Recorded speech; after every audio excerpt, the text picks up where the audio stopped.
This series of scenes taken from actual nuclear weapons tests in the 1940s, 50s, and 60s gives a quick look at a project being undertaken by the Department of Energy in cooperation with the Department of Defense to preserve and release historic films. The Department of Energy, in keeping with the administration's openness initiative, will use many previously classified and unreleased historic nuclear weapons testing films as part of its effort to detail an audiovisual history of the nuclear age. The nuclear weapons testing program has led to today's sophisticated nuclear weapons stockpile. Join us now at Trinity as the first nuclear device is prepared for detonation.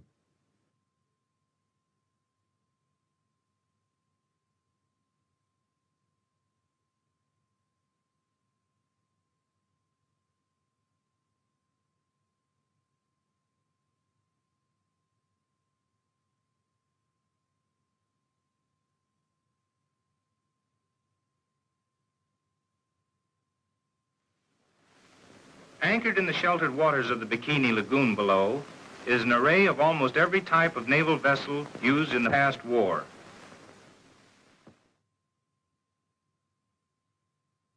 A bombing crew was competitively chosen. Major Swancutt, the pilot. Major Wood, the bombardier. The B-29 Dave's Dream would carry them to the target. The bombing plane is nearing the target with its escort of photographic planes. There's the target. Bomb away.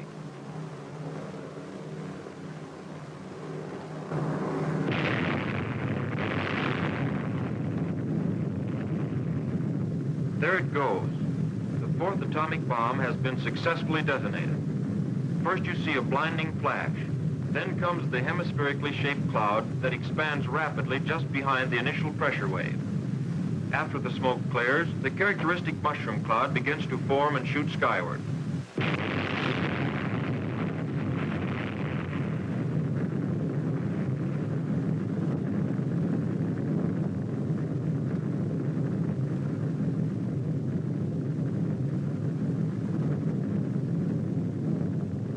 There is the ball of fire, growing and rising above the clouds and smoke of the explosion.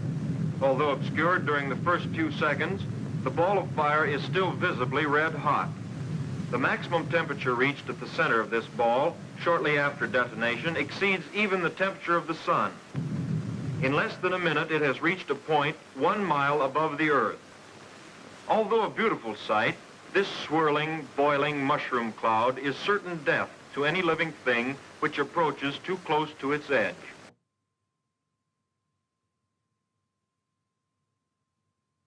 On Bikini Island, over 3 miles from the point of burst.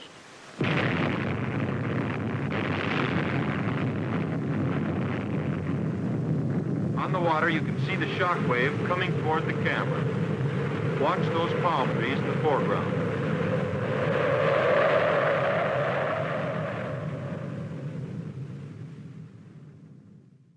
The heavy cruiser Pensacola was located about 450 yards from the epicenter.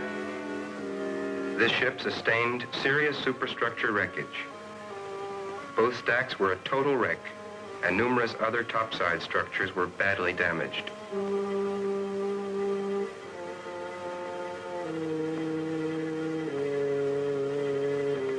The submarine skate was located about 300 yards from the epicenter.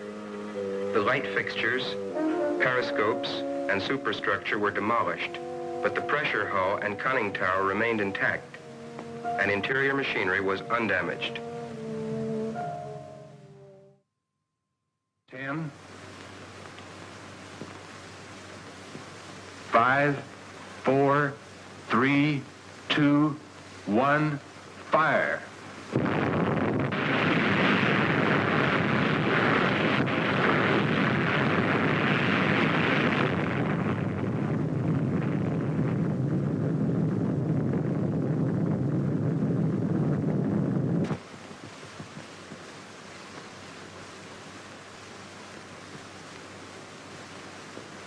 These pictures of the ascending water column show the expanding cloud of spray at the base of the column moving outward and enveloping the ships in the target array. Great quantities of radioactive water from the column descended upon the decks of the nearby vessels, and ship hulls a mile away were drenched by the wall of foaming water. Photographic tower on Bikini shows the column composed of millions of tons of water rising at an initial rate exceeding the speed of sound. The water and spray from the explosion will fall for several minutes. Here again is an excellent photographic portrayal of the boiling, foaming wall of water engulfing the ships in the foreground. This highly lethal spray was intensely radioactive. An advanced element of Joint Task Force 7 is surveying AEC's permanent test ground, Eniwetok Atoll. More than 4,500 miles west of the California coast,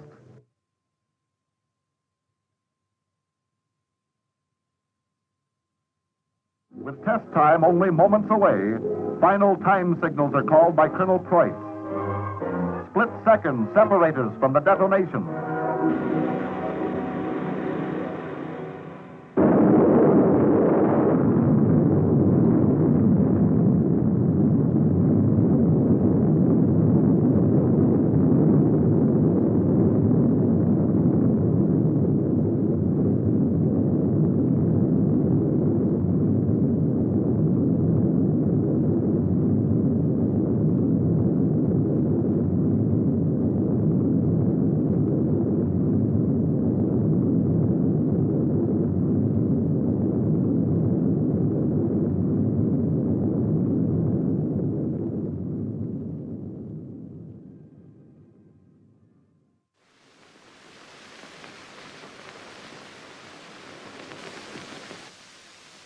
It was decided to have a fourth test called the booster shot,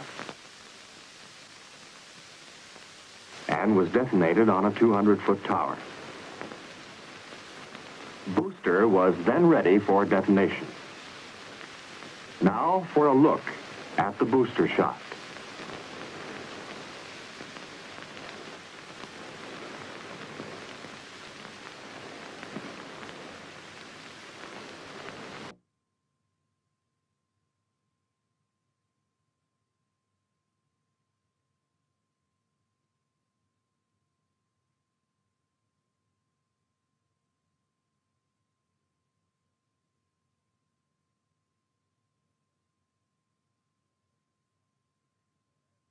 Today, whatever you are, whatever you do, wherever you may go, you are a part of atomic warfare.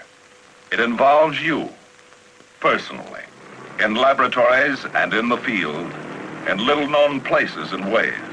Units of the defense establishment of the United States are learning to work with atomic weapons, learning to strike, learning defense against the effects of atomic weapons.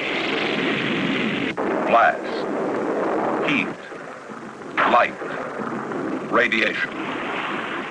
Military units work continuously with the laboratories of the Atomic Energy Commission and their new weapon ideas. The services devise handling equipment and techniques that are practical, and delivery methods that are deadly under any and all conditions of weather and warfare. 13 minutes from now, this airplane is going to drop an atomic bomb on your country. You will see it happen. Fall 1950. A fierce international war rips through a small country on the North Yellow Sea called Korea. Russia has successfully detonated an atomic bomb. Now the Alamogordo of the Ural Valley is a fact. Now more than ever before, the balance of international power rests with atomic energy, with weapons moving steadily from assembly line to stockpile, moving to hidden subterranean vaults, to be stored, ready and waiting. But stockpiling alone in this day and year is not enough. We need to develop and produce a greater number and variety, and possibly even more powerful atomic weapons. Weapons tailored for specialized uses and targets. The biography of every atomic cloud is essentially the same. The intense heat and violence of the fireball as it sears the sky causes the spectacular and colorful rust-like condition in the air around it.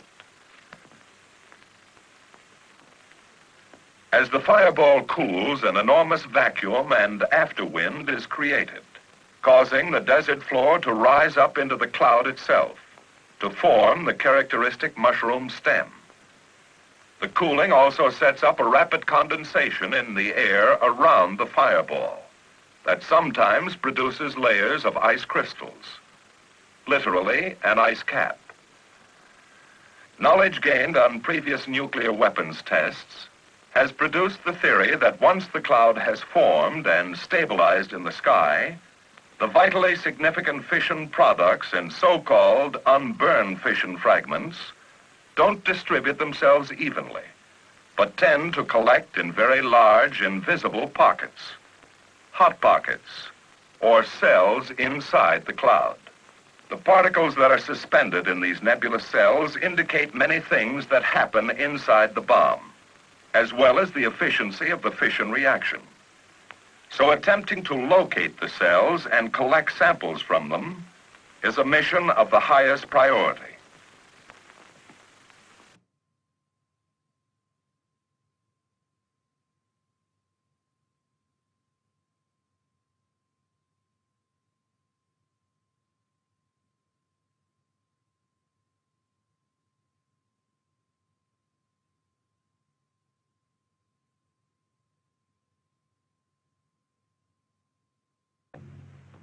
We re-enter our display areas close to ground zero, once rad-safe okays us for the move up. Since the biggest value of the operation is for us to prove to ourselves that it can be done and find any weak points in the training, psychiatrists are with us to study our reactions before, during, and after the experience. It's quite an experience, no matter where you are to watch it. This kind of experience is immensely valuable for any military man.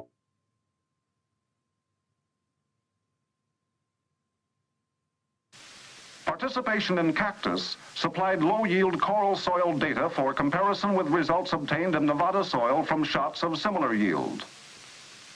COA provided high-yield data for comparison with the low-yield cactus data obtained in similar soil.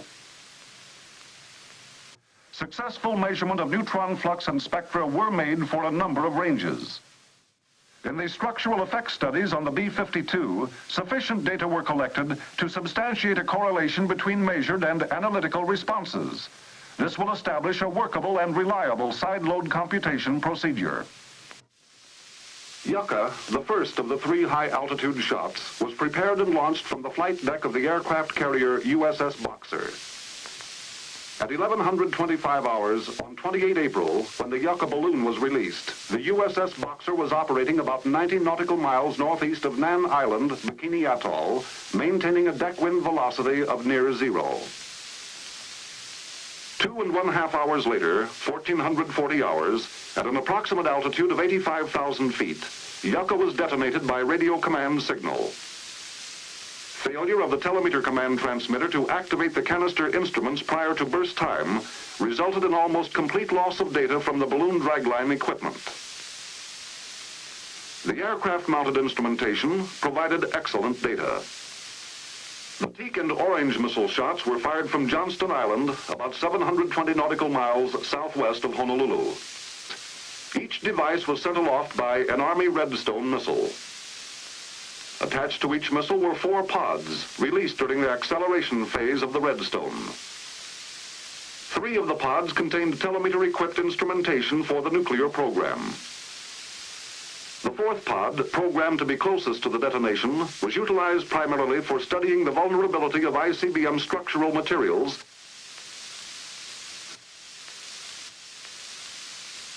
The first of the 2 missile shots, Teak, was launched on 1 August. It was planned to detonate at 250,000 feet, approximately 6 miles south of Johnston Island. However, due to a programming failure, it burst directly over the island at the desired elevation.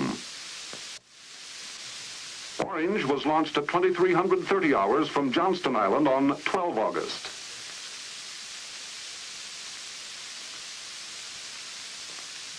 was detonated at an altitude of 141,000 feet, approximately 26 miles south of the island.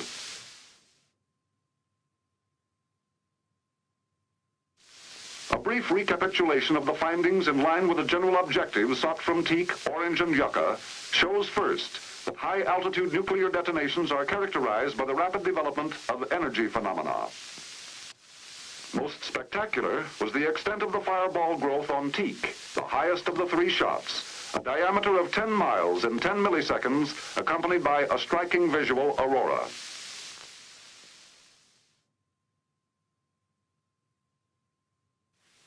Ethan Allen submerged to firing depth.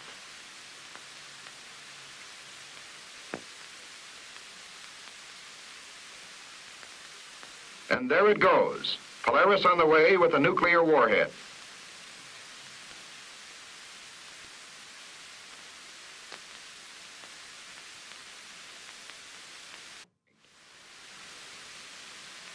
Right on the second, the missile detonated at the intended altitude at the target point.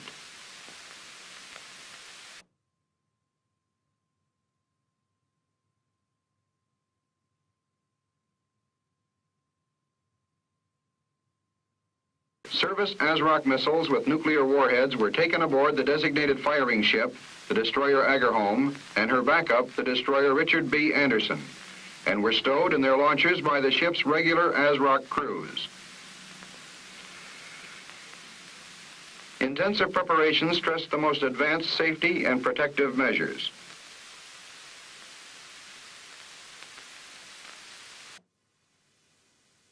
All was in place and ready.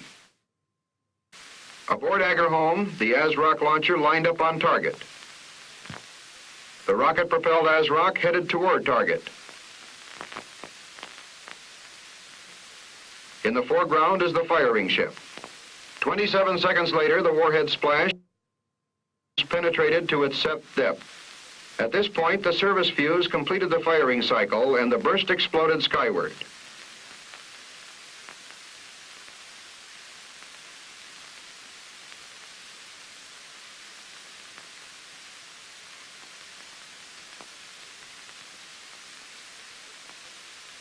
As the burst fell back, the base surge formed.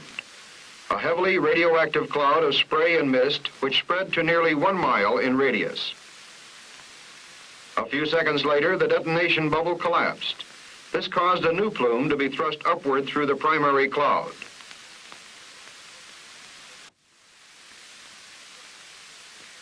And this impressive view of the shock wave spreading across the water was seen by the crew of another helicopter.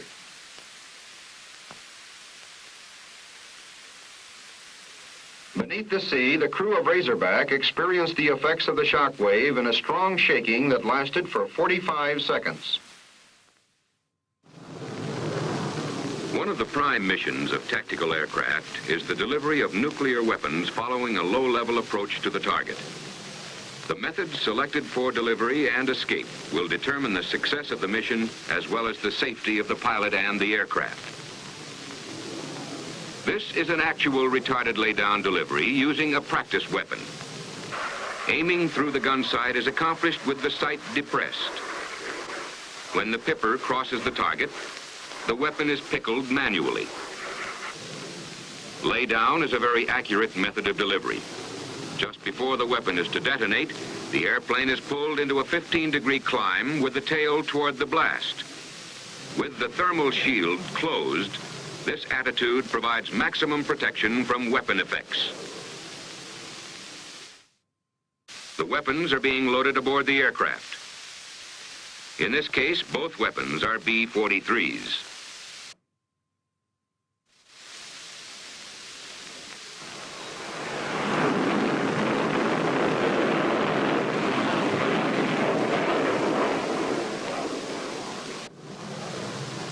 In preparation for delivery of the second weapon, the pilot adjusts the AMAC for an airburst and checks his remaining weapon.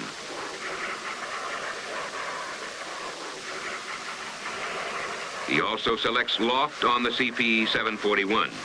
Because this is to be a loft delivery, when the IP is crossed, the bomb release button is depressed and held.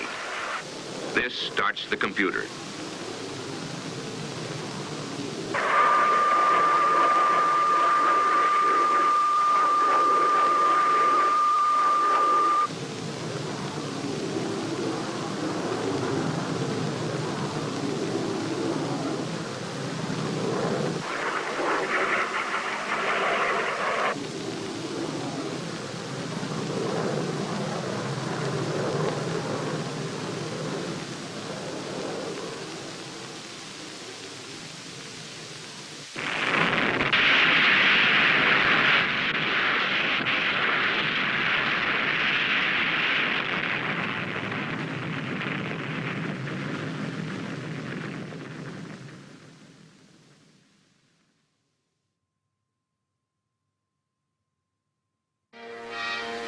The Johnston Island portion of the 1962 Dominic Test Series, conducted by Joint Task Force 8, included two types of tests. One involved a number of high-altitude nuclear detonations carried aloft by various missiles launched from the island, and the other was a group of 5 airdrops over the ocean clear of the island, but within the Johnston Island danger area. The first of the Johnston Island high-altitude firings was bluegill. Ignition of the propulsion system appeared normal. And liftoff was as programmed.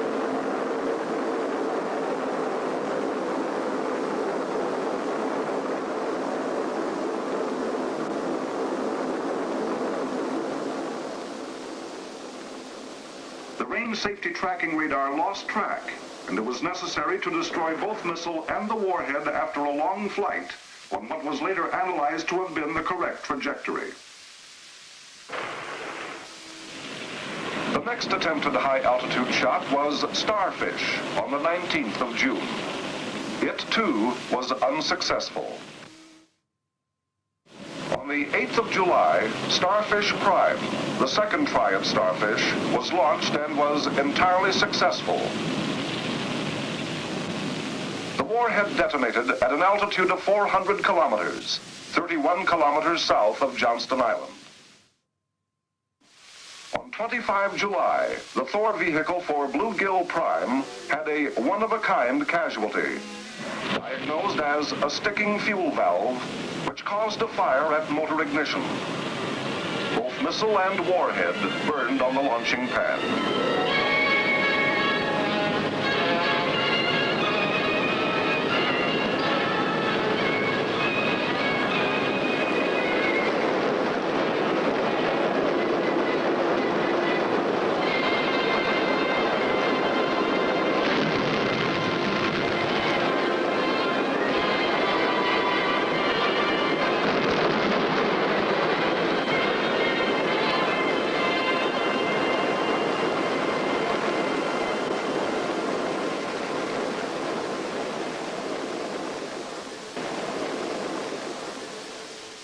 Damage to the pad was extensive, as could be plainly seen next morning.